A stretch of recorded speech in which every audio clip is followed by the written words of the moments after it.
Good morning, dear students. My subject is PSP, Power System Planning, and the today topic is that objectives of generation planning. So let us start with my topic, objectives of generation planning. So the objectives of generation planning, generation system planning. The objective of electric planning study is to meet the load forecast with high reliability and minimum cost. Electric supply study का जो उद्देश्य है वो high reliability और minimum cost के साथ load forecast को पूरा करना है. The objective of electric planning study is to meet the load forecast with high reliability and minimum cost. Electric planning study का जो उद्देश्य है वो मिनिमम कोस्ट और हाई रिलायबिलिटी के साथ लोड फोरकास्ट को पूरा करना है. Second point is that the cost is minimized depending on the financial resources and political consideration. जो फाइनेंशियल रिसोर्सेज और पॉलिटिकल कंसिडरेशन के आधार पर कोस्ट को कम किया जाता है. The cost is minimised depending on the financial resources and political considerations. और फाइनेंशियल रिसोर्सेज और पॉलिटिकल कंसिडरेशन के आधार पर कोस्ट को मिनिमाइज किया जाता है या कम किया जाता है. Now the next point is that 4 questions must be answered when the study of capacity planning is done. 4 question का आंसर हमारे पास होना चाहिए when the study of capacity planning is done. जब कैपेसिटी प्लानिंग का हम अध्ययन करते हैं तो उस टाइम पे हमको 4 क्वेश्चन का आंसर हमारे पास होना चाहिए. 4 question must be answered when the study of capacity planning is done. First question is that what type of capacity will be added to the system. किस प्रकार की जनरेटिंग कैपेसिटी को सिस्टम में ऐड किया जाएगा. Second is that how much capacity will be added. कितनी capacity add की जाएगी. Third is that when these capacity will be added. When these capacity will be added यानी कि कितनी कैपेसिटी का जो जनरेटिंग प्लांट है वो कब ऐड किया जाएगा. When these capacity will be added, जब इन क्षमताओं को या इन कैपेसिटी को लोड किया जाएगा, ऐड किया जाएगा. Next is the where these capacity will be loaded, जहां इन कैपेसिटीज को लोड किया जाएगा. ये 4 क्वेश्चन का हमारे पास आंसर होना चाहिए जब भी हम कैपेसिटी प्लानिंग कर रहे हैं, जनरेटिंग कैपेसिटी प्लानिंग कर रहे हैं. तो इन 4 क्वेश्चन का आंसर हमारे पास होना चाहिए. What type of capacity will be added to the system. किस प्रकार की कैपेसिटी सिस्टम में ऐड करना चाह रहे हैं हम, है ना. किस प्रकार की जनरेटिंग कैपेसिटी को सिस्टम में जोड़ा जाएगा. Second is the how much capacity will be added, कितनी कैपेसिटी ऐड होगी. Third is the when these capacity will be added, जब इन कैपेसिटीज को लोड ऐड किया जाएगा. Next is the where these capacity will be loaded, जहां इन क्षमताओं को लोड किया जाएगा, जहां इन कैपेसिटीज को लोड किया जाएगा. Now the next point is that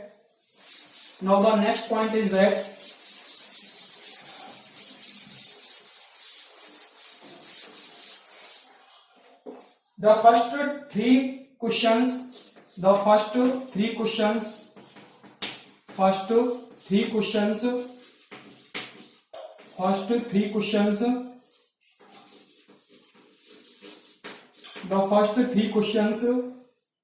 can be answered by using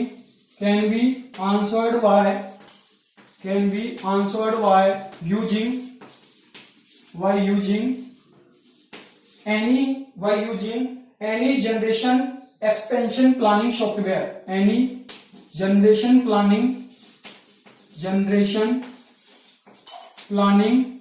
expansion software. Generation planning expansion software.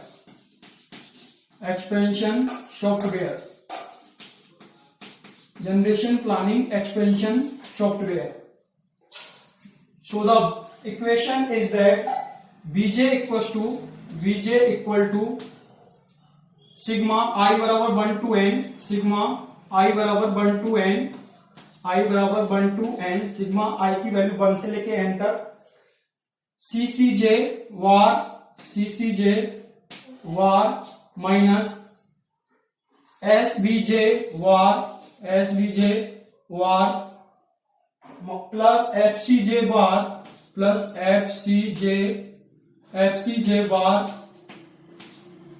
FCJ var plus के OJ and MJ plus OJ and MJ, OJ and MJ plus के UEJ plus के plus UEJ, UEJ.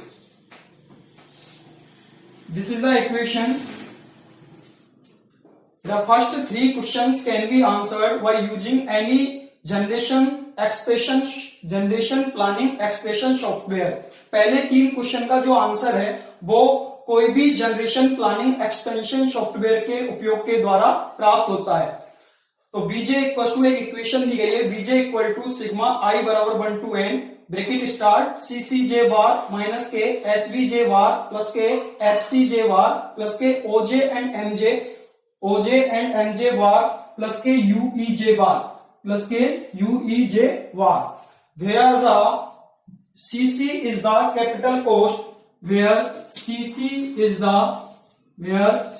equals to capital cost, CC equal to capital cost, where CC equal to capital cost, SB is the salvage value, SB is the salvage value या रफली value या scrap value. इसके तीन नाम होते हैं, salvage value, रफली value या स्क्रैप वैल्यू, लेकिन हमने यहाँ पे SBJ के द्वारा डिनोट किया, इसलिए इसको क्या बोल रहे हैं, salvage value. FC is the fuel cost, FC क्या है, फ्यूल कोस्ट है. FC is the fuel cost, FC is the fuel cost. OJ and MJ is the operating and maintenance cost. O and M is the operating and maintenance cost. Operating and maintenance cost. Operating and maintenance cost. Operating and maintenance cost is the O and M. Operating and maintenance cost. Next is the UEJ. UEJ means energy not served cost. UE is the energy not served cost. Energy not served cost. Energy not served cost. Energy not served cost. This is the UEJ. उसमें जो खर्चा आया है, outage आया तो energy जो service में जो खर्चा आता है, एनर्जी जो नॉट सर्व्ड हुई है, उसके लिए यूई बराबर एनर्जी नॉट सर्व्ड कोस्ट. तो वीजे इक्वल टू एक इक्वेशन दी गई है जनरेशन प्लानिंग एक्सप्रेशन सॉफ्टवेयर के द्वारा. पहले तीन क्वेश्चन का हम आंसर दे सकते हैं. बीजे इक्वल टू सिग्मा आई बराबर 1 to n bracket start CCJ bar minus के SVJ बार प्लस के FCJ बार प्लस के OJ and MJ bar plus के UEJ bar bracket close. Where CC is the capital cost, SV is the salvage value, FC is the fuel cost, OJ and MJ is the operating and maintenance cost, and UEJ is the energy not served cost. UEJ is the energy not served cost. Now the next is that N is the number of years. Where the N is the number of years on in study period. In study period में जो number of years लगेंगे, अध्ययन करने में जो number of years लगेंगे, उस study period के जो टाइम है वो क्या है, number of years in study period. यानी स्टडी पीरियड में जो नंबर ऑफ ईयर्स लगेंगे, 5 साल 10 साल जो भी स्टडी करने में लगेंगे, वो क्या होगा, एन की वैल्यू होगी. Now the next is the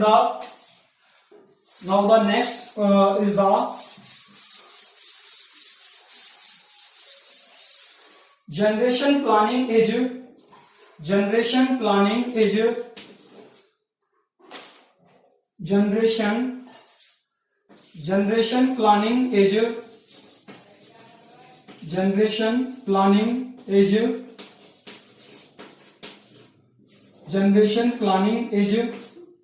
first is the ensure and adequate supply.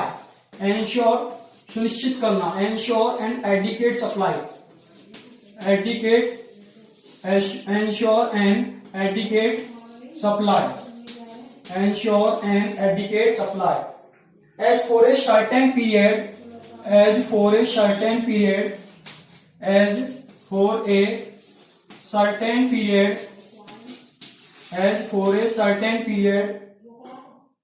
to 10 to 20 years, 10 to 20 years, 10 to 20 years, we have to predict, we have to predict, we have to predict,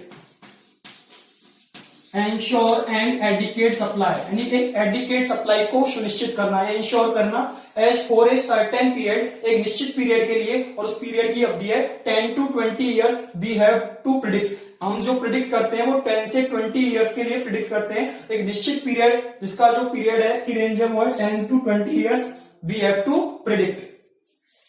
Now the static capacity, now the static capacity is that, first is the static capacity, first is the static capacity, first is the static capacity, long term capacity overall, long term capacity overall, long term capacity overall, long term capacity overall, system requirement for forecast load, system requirement for forecast load, system requirement for forecast load, system requirement for forecast load, forecast load for that period, for that period, system requirement for forecast load for that period, means predict installed capacity, means predict installed capacity, predict installed capacity, predict installed capacity, means predict installed capacity, capacity to be planned and constructed, to be planned and constructed, planned and constructed, to be planned and constructed in advance of system requirement, in advance of system requirement, of system requirement, in advance of system requirement. This is the first static capacity.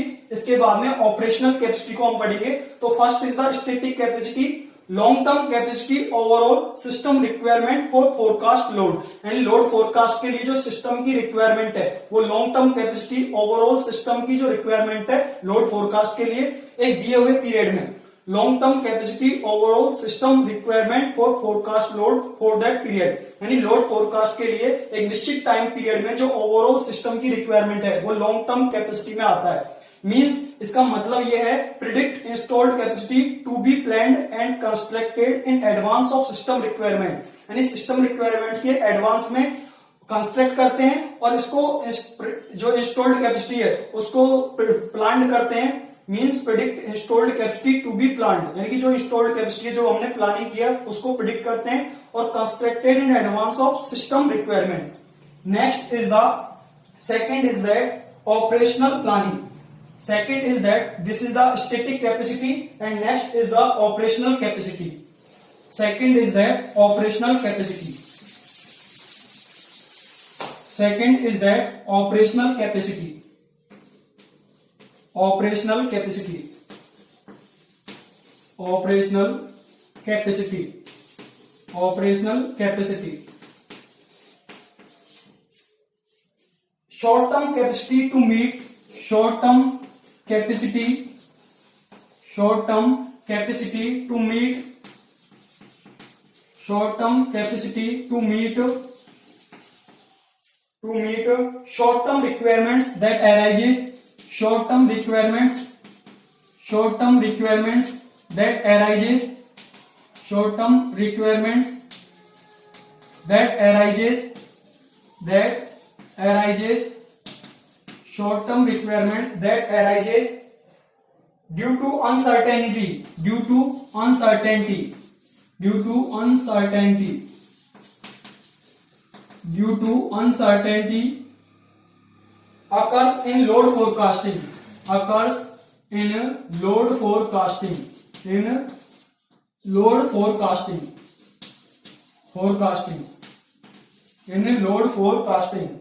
Example is that examples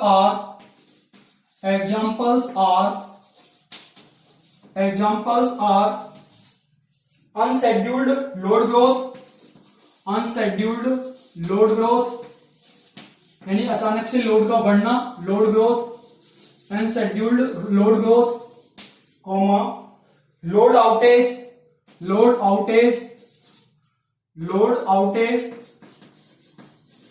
comma generation system outage etc, generation system outage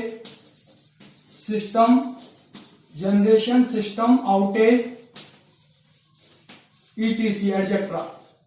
This is the next is the operational capacity. Second is the operational capacity. Here the short term capacity to meet short term requirement. यहाँ पे short term capacity to meet short term requirement, यानी short term requirements को पूरा करने के लिए यहाँ पे short term capacity को define करते हैं. That arises, जो arise होती है due to uncertainty occur in load forecasting. Load forecasting में जब uncertainty की problem के दौरान ये क्या होती है, arise होती है, उत्पन्न होती है. एग्जाम्पल्स आर, जैसे एग्जाम्पल्स क्या हैं अनसर्टेनिटी के, जिससे लोड फोरकास्टिंग पे इसका इफेक्ट पड़ता है. Examples are unscheduled load growth, अचानक से लोड का बढ़ना, load outage and generation system outage ETC. तो operational planning short term capacity to meet short term requirements, यानी शॉर्ट टर्म रिक्वायरमेंट्स को पूरा करने के लिए शॉर्ट टर्म कैपेसिटी को उपयोग लेते हैं. That arises due to uncertainty occur in load forecasting, यानी लोड फोरकास्टिंग में अनसर्टेनिटी के अकर होने के दौरान, यानी आने के दौरान ये होती है. एग्जांपल्स हैं अनसर्टेनिटी के जो लोड फोरकास्टिंग में आते हैं. अनशेड्यूल्ड लोड ग्रोथ, अचानक से लोड का बढ़ना, load outage, generation system outage etc.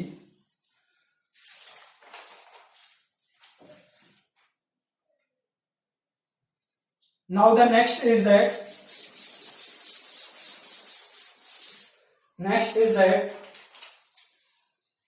the model considers the objectives are the model considers the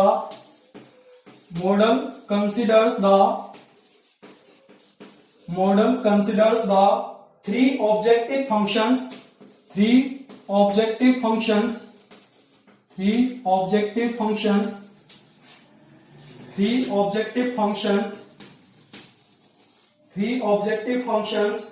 such as minimizing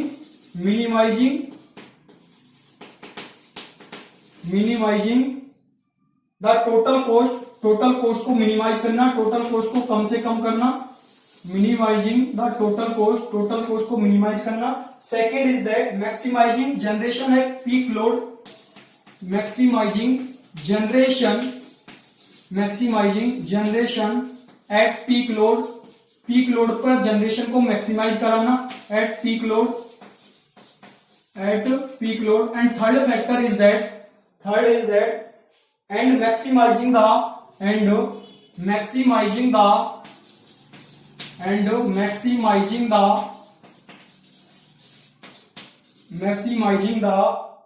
contribution of generation sources, contribution of generation sources, contribution of generation sources. The model considers three objective functions. Model में तीन objective functions को हम consider करते हैं. First function is the minimise the total cost, total cost को minimise करना. Second is that maximising generation at peak load, peak load पे generation को अधिकतम करना, यानी maximising generating at peak load.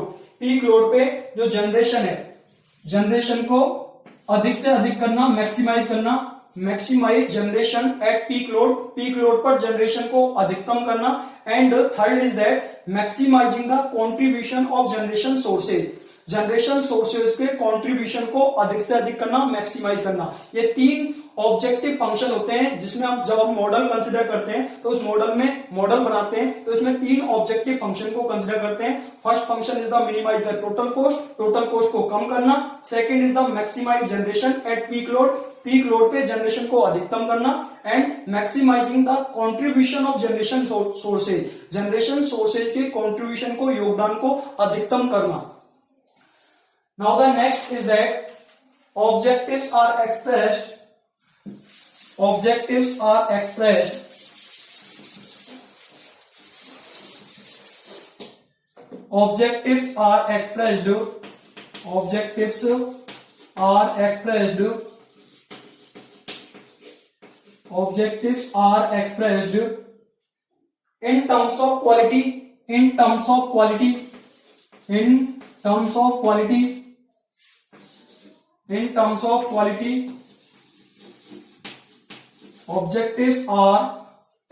in terms of quality, objectives are expressed in terms of quality, and some attributes,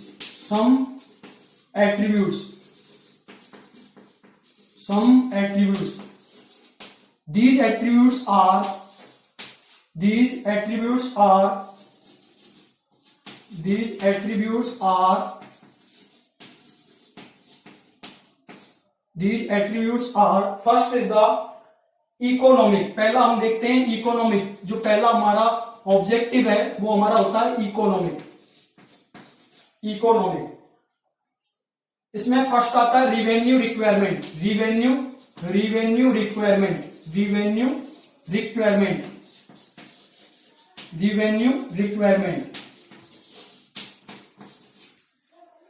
The organization that want to install generation station, the organization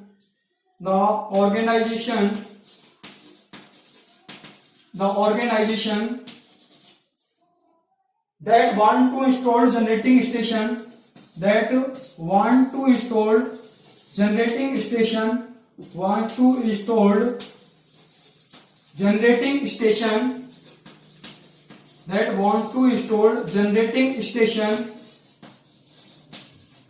want to install generating station, unit have to predict the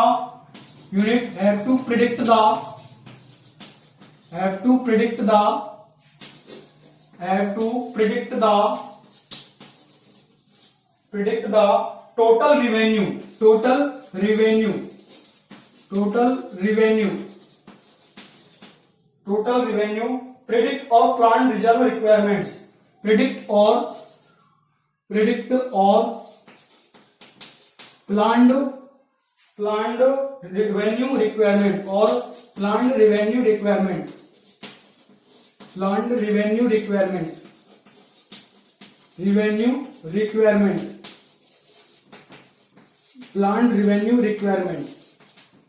This is the objectives are expressed in terms of quality and some attributes. जो objectives हैं generation planning के, उसको हम quality और कुछ attributes की term में express करते हैं. दीज एट्रीब्यूट्स आर, ये एट्रीब्यूट्स निम्न है. फर्स्ट है इकोनॉमिक, और इकोनॉमिक में पहला आता है revenue requirement. The organisation that want to install generating station unit, कोई भी ऑर्गेनाइजेशन जो जनरेटिंग स्टेशन यूनिट इंस्टॉल करना चाहता है, हैव टू प्रिडिक्ट, उसे प्रिडिक्ट करना होता है द टोटल रिवेन्यू, उसे टोटल रिवेन्यू को प्रिडिक्ट करना होता है. प्रिडिक्ट और प्लान रेवेन्यू रिक्वायरमेंट, यानी कि जो प्रिडिक्ट किया हुआ रिवेन्यू या पहले से प्लान किया हुआ जो रिवेन्यू की रिक्वायरमेंट है, उसको प्रिडिक्ट उसे करना पड़ता है, उसे बताना पड़ता है. पहले से प्लान किए हुए रिवेन्यू रिक्वायरमेंट को और प्रिडिक्ट किए हुए रिवेन्यू रिक्वायरमेंट को बताना पड़ता है. तो कोई भी ऑर्गेनाइजेशन जो जनरेटिंग स्टेशन यूनिट लगाना चाहता है, उसको टोटल रिवेन्यू को प्रिडिक्ट करना होता है. प्रिडिक्ट और प्लान रिवेन्यू रिक्वायरमेंट, यानी कि जो प्रिडिक्ट जो रिवेन्यू था और जो प्लानिंग की हुई थी रिवेन्यू रिक्वायरमेंट के लिए, उसको बताना पड़ता है. Now the next is that economic में दूसरा आता है,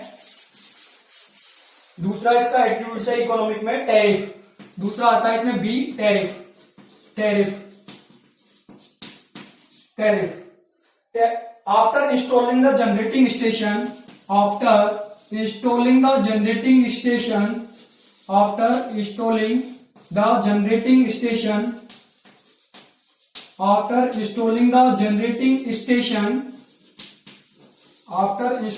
generating station, we have to decide the tariff structure. हमें tariff structure डिसाइड करनी पड़ती है. We have to decide the tariff structure.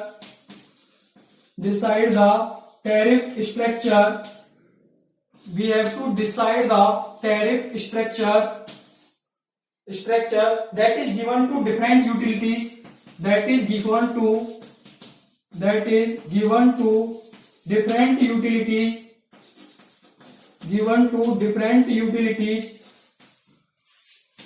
that is given to different utilities to distribute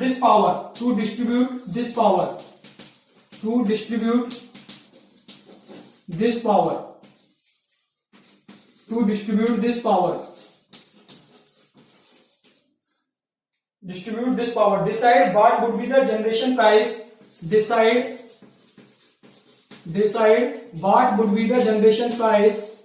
what would be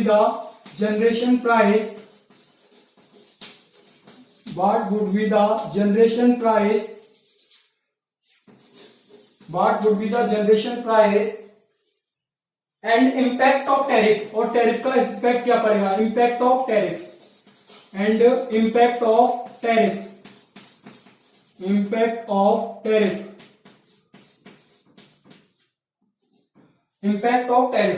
economic में second factor है tariff. After installing the generating station को install करने के बाद we have to decide the tariff structure, हमें tariff structure decide करनी पड़ती है। That is given to different utilities to distribute this power, यानी इस पावर को डिस्ट्रीब्यूट करने के लिए डिफरेंट यूटिलिटीज को जो टैरिफ स्ट्रक्चर दी जाती है। After installing the generating station को स्थापित करने के बाद we have to decide the tariff structure, हमें टैरिफ स्ट्रक्चर डिसाइड करनी पड़ती है। That is given to different utility to distribute this power, जो इस पावर को डिस्ट्रीब्यूट करने के लिए अलग डिफरेंट यूटिलिटीज को दी जाती है। Decide what would be the generation price, हमें ये डिसाइड करना होता है कि जो जनरेशन का प्राइस क्या है and impact of the tariff, और टैरिफ का प्रभाव और जनरेशन का प्राइस क्या होगा ये भी हमें डिसाइड करना होता है। Now the next factor is the power quality and reliability. Now the next objective is that, या next attribute is that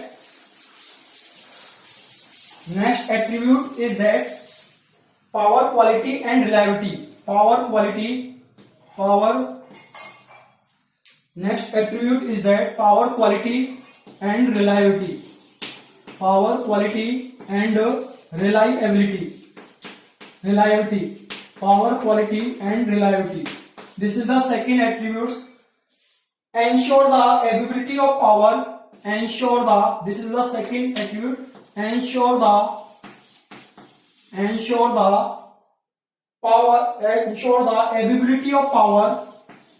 availability of power. Ensure the availability of power according to demand with reliability. According to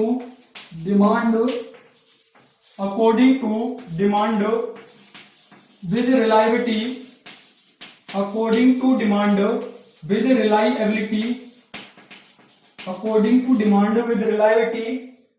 And quality like prediction and quality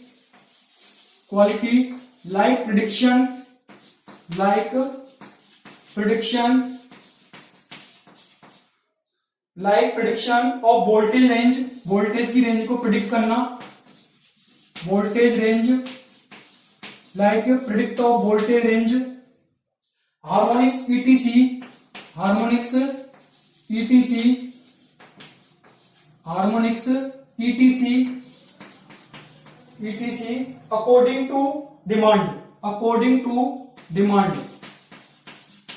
according to demand.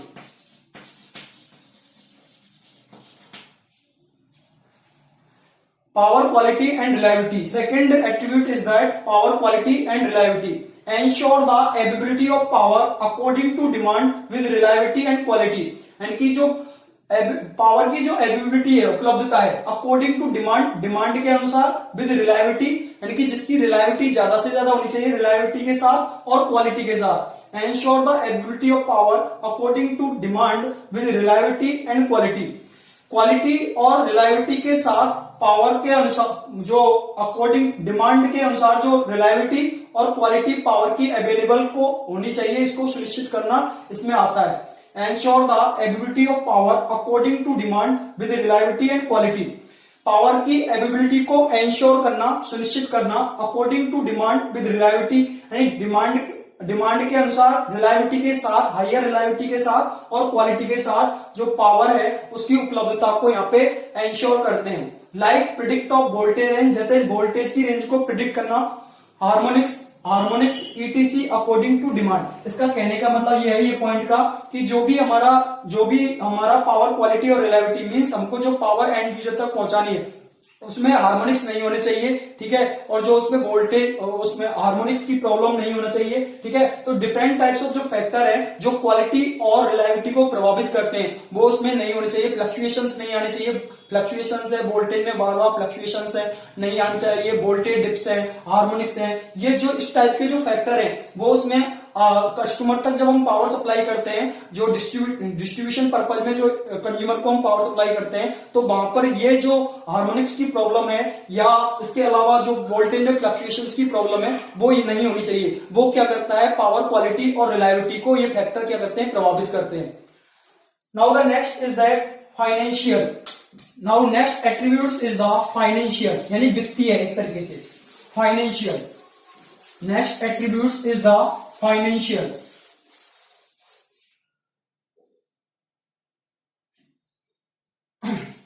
Next attribute is that financial. Third is the financial. Third attribute is that financial.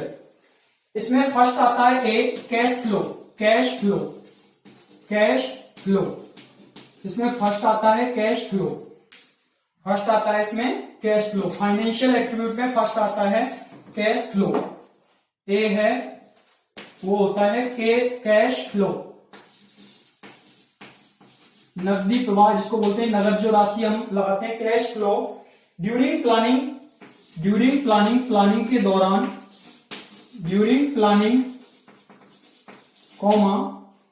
Detailed report should be prepared, detailed report should be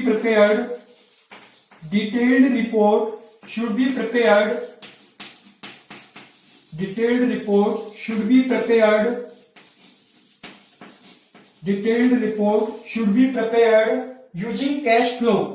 cash flow से होता है, using cash flow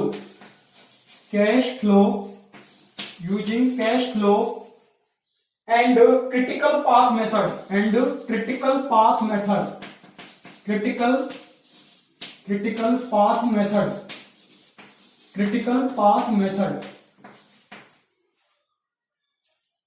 and to predict the best time to predict the best time for constructing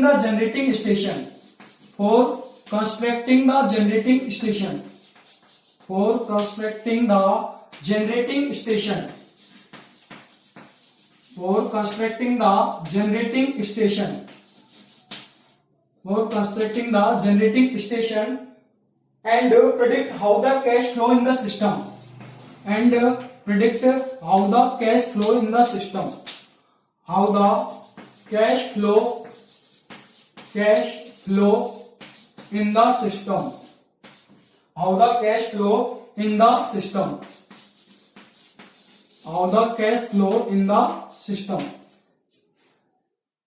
this is the financial. Next जो attribute है वो है financial, जिसमें first आता है कैश फ्लो।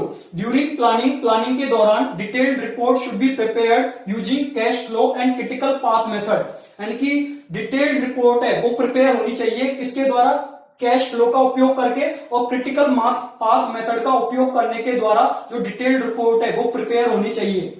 प्लानिंग के दौरान है जो डिटेल्ड रिपोर्ट है वो प्रिपेयर होनी चाहिए यूजिंग कैश फ्लो का उपयोग करके और क्रिटिकल पाथ मेथड का उपयोग करके जो डिटेल्ड रिपोर्ट है वो प्रिपेयर होनी चाहिए। To predict the best time for constructing the generating station, वो ये प्रिडिक्ट करता है कि जनरेटिंग स्टेशन को कंस्ट्रक्ट करने के लिए बेस्ट टाइम क्या है, इसको प्रिडिक्ट करता है। And predict how the cash flow in the system, और ये प्रिडिक्ट करता है सिस्टम में किस तरीके से कैसे जो कैश फ्लो होता है इसको भी प्रिडिक्ट करता है, यानी कि सिस्टम में किस तरीके से कैश फ्लो होगा इसको भी ये प्रिडिक्ट करता है। Now the second is that in the financial is that construction expenditure. Construction in the financial planning, second is that B. Second is that construction expenditure. B. Construction expenditure. Construction expenditure. Prediction of expenditure. Prediction of expenditure. Prediction of expenditure. Prediction of expenditure on construction. On construction. On construction. ठीक है, इसमें क्या है, अगला है factor construction expenditure. Prediction of expenditure on construction, यानी कि इसका मतलब क्या है, इस पॉइंट का मतलब ये है पावर प्लांट को कंस्ट्रक्ट करने में कितना खर्चा आएगा उसको प्रिडिक्ट करना. Prediction of expenditure on construction, यानी पावर प्लांट को कंस्ट्रक्ट करने में कितना खर्चा आएगा उसको भी यहाँ पे प्रिडिक्ट करना किसमें आता है, कंस्ट्रक्शन एक्सपेंडिचर में आता है. इसका कहने, इस पॉइंट का मतलब यही है, यानी पावर प्लांट को लगाने में कितना खर्चा आएगा उसको प्रिडिक्ट करना होता है. Now the next is that environmental factor. Now the next is that fourth environmental. Fourth is that environmental.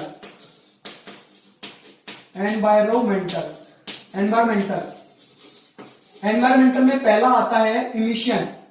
पहला आता है इसमें emission. It is quality measure, ये क्वालिटी को मीजर करता है. It is quality measure.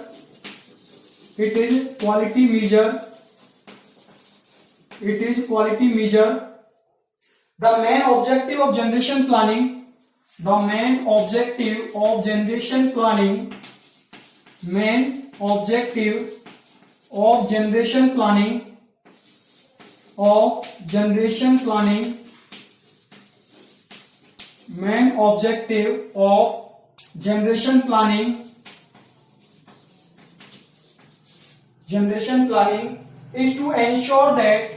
is to ensure that यह सुनिश्चित करना होता है. is to ensure that generating plant should not emit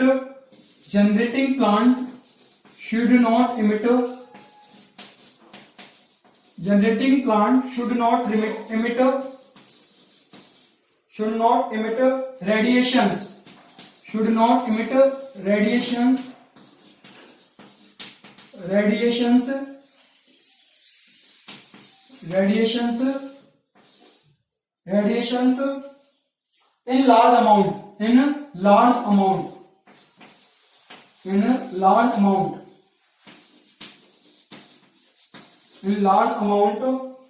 and should not be hazardous to environment.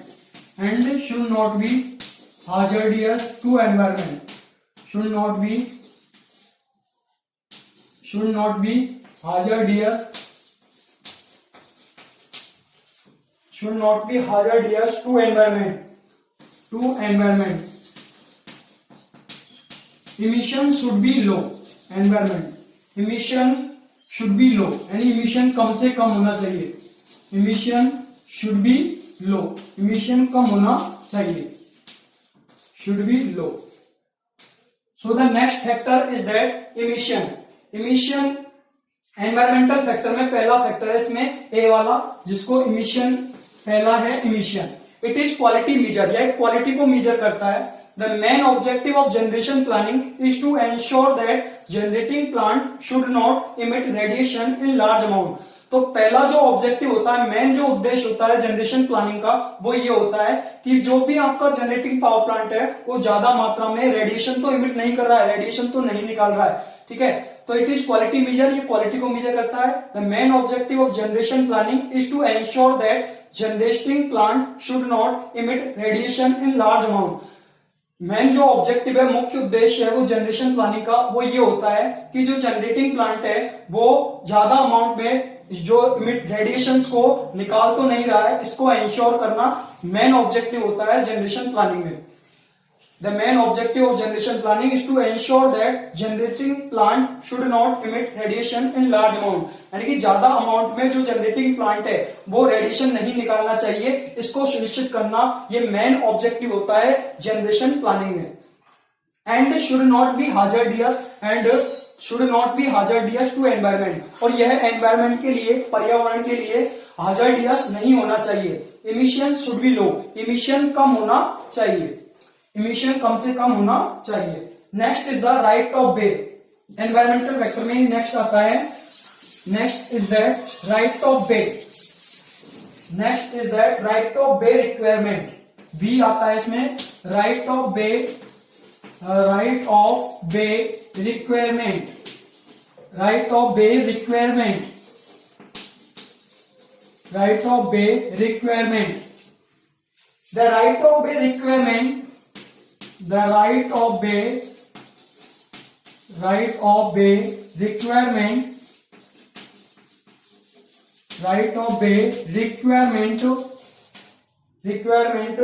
for transfer power to load, for transfer power to load, for transfer power to load, transfer power to load, for transfer power to load from generating station to transmission system, from generating station to transmission system, generating station to transmission, then transmission, then to load via distribution, then to load via distribution, via distribution, via distribution, because it is lot of trees, because it is lot of trees and forest, it lot of trees and forest, lot of trees and forest, trees and forest, lot of trees and forest have to be cut, have to be cut, have to be cut, have to be cut. So the main objective is to, so the main objective is to, main objective is to, main objective is to, main objective is to not destroy the environment, not destroy the environment, not destroy the environment. Main objective is to not destroy the environment, environment को destroy नहीं करें, not destroy the environment. So much for filling the supply of, so much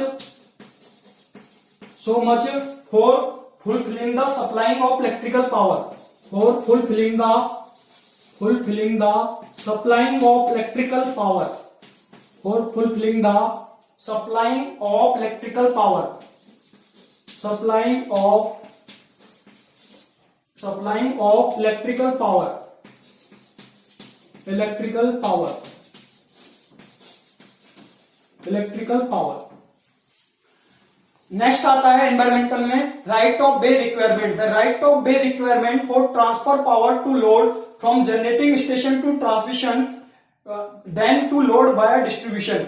यानी कि जो right of वे है, सही तरीके का जो वे है, सही तरीका सेलेक्ट करें। Requirement for transfer power to load, यानी लोड तक पावर को ट्रांसफर करने के लिए जो राइट ऑफ वे की रिक्वायरमेंट है वो सही तरीके से सेलेक्ट करें। From generating station to transmission, यानी कि पावर जो ट्रांसफर होती है वो जनरेटिंग स्टेशन से ट्रांसमिशन लाइन के थ्रू ट्रांसमिशन सिस्टम से होकर वो डिस्ट्रीब्यूशन पर्पज तक आती है, टू लोड वाया डिस्ट्रीब्यूशन, यानी डिस्ट्रीब्यूशन सिस्टम से जो लोड को आगे सप्लाई होती है, जो पावर सप्लाई होती है, because it lot of trees and forest have to be cut. जब भी हम ट्रांसमिशन करते हैं, जनरेटिंग स्टेशन से ट्रांसमिशन लाइन डालते हैं, तो ट्रांसमिशन जब इलेक्ट्रिकल पावर का करते हैं और फिर उसके बाद में कंज्यूमर तक डिस्ट्रीब्यूशन सिस्टम के द्वारा उसको कंज्यूमर तक सप्लाई करते हैं, डिस्ट्रीब्यूट कराते हैं, तो उसमें बहुत सारे ट्री आते हैं बीच में और फॉरेस्ट जंगल आते हैं, हैव टू बी कट। वो हमें करने क्या करते हैं, हमको उनको काटना पड़ता है, because it lot of trees and forest have to be cut. क्योंकि हमें यहाँ पे जब हम ट्रांसमिशन कर रहे हैं जनरेटिंग स्टेशन से इलेक्ट्रिसिटी का, by using transmission line transmission कर रहे हैं, फिर उसके बाद में डिस्ट्रीब्यूशन के द्वारा, यानी कि डिस्ट्रीब्यूशन के द्वारा हम इलेक्ट्रिसिटी को एंड यूजर तक, कस्टमर तक डिस्ट्रीब्यूट करा रहे हैं, तो उस वाले जो बीच वाला जो डिस्टेंस है, उसमें क्या आते हैं, बहुत से पेड़ आते हैं, बहुत से फॉरेस्ट बीच बीच में रास्ते में आते हैं, उनको काटना पड़ता है। So the main objective is to not destroy the environment so much. इसलिए मेन ऑब्जेक्टिव, जो मेन उद्देश्य है वो ये है कि एनवायरमेंट को ज्यादा डिस्ट्रॉय ना करें। So the main objective is to not destroy the environment so much for fulfilling the supplying of electrical power, यानी इलेक्ट्रिकल पावर की सप्लाई, जो इलेक्ट्रिकल पावर की सप्लाई के लिए या इलेक्ट्रिकल पावर की सप्लाई को फुलफिल करने के लिए एनवायरमेंट को जो डिस्ट्रॉय है वो ज्यादा ना करें। So the main objective is not destroy the environment, environment को डिस्ट्रॉय ना करें, नष्ट ना करें, सो मच ज्यादा, for fulfilling the supply of electrical power. Electrical power की सप्लाई को फुलफिल करने के लिए जो मेन ऑब्जेक्टिव है वो ये होता है कि एनवायरमेंट को जो डिस्ट्रॉय, ज्यादा अधिक से अधिक इसे डिस्ट्रॉय ना करें, ठीक है। कम से कम एनवायरमेंट डिस्ट्रॉय हो, कम से कम पेड़ काटे जाएं और कम से कम फॉरेस्ट है जो वहां पे जो पेड़ों का जो पेड़ है वो डिस्ट्रॉय हो, ये ध्यान रखा जाता है। तो मेन ऑब्जेक्टिव ये है कि हमारा जो एनवायरमेंट है वो डिस्ट्रॉय ना हो और इलेक्ट्रिकल पावर की सप्लाई जब फुलफिल करने के टाइम पे, fulfilling the supply of electrical power, electric power की सप्लाई करने के दौरान या फुलफिल करने के दौरान जो एनवायरमेंट है वो ज्यादा डिस्ट्रॉय ना हो, तो ये हमारा मेन ऑब्जेक्टिव होता है। So the main objective is to not destroy the environment so much for fulfilling the supplying of electrical power. Electric power की सप्लाई को फुलफिल करने के लिए जो मेन ऑब्जेक्टिव है वो ये यहाँ पे ध्यान रखते हैं कि एनवायरमेंट को ज्यादा डिस्ट्रॉय ना होने दे, ज्यादा जो नष्ट ना होने दें। और एनवायरमेंट नष्ट किससे हो रहा है, जो बीच बीच में जो हमारा जनरेटिंग स्टेशन से ट्रांसमिशन लाइन तक, जनरेटिंग स्टेशन से जो इलेक्ट्रिसिटी का जो ट्रांसमिशन किया जा रहा है वो यूजिंग ट्रांसमिशन लाइन, तो बीच बीच में जो डिस्टेंस है उसमें क्या आते हैं, पेड़ आते हैं, फॉरेस्ट आते हैं, तो हमको उनको काटना पड़ता है। तो उनको कम से कम काटें ताकि एनवायरमेंट को डिस्ट्रॉय होने से हम बचा सकें। तो ये हमारा मेन ऑब्जेक्टिव होता है। Right of way requirement mean सही जगह का चुनाव करना। Right of way requirement means सही तरीके की आवश्यकता, ठीक है। Thank you dear students, thank you dear students, thank you.